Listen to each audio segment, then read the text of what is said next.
سرت به حرفت گوش نمیده؟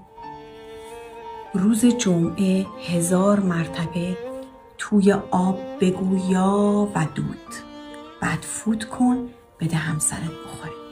میتونی برای خانواده همسرتم به کار ببری.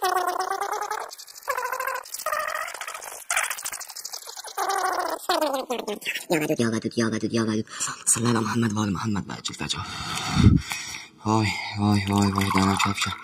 خیلی بود. صبح اول وقت میرین مهریمو به هم میدی میلاد. چشم. رونه و ماشینم میزنی به نامم. چشم. دیگه هم با رسیوات به هیچ عنوان هیچ جا نمیری. چشم. هرچی من گفتم دیگه چشم. چشم. الهی به حق پنجتنی حالی عبالله خاک بری.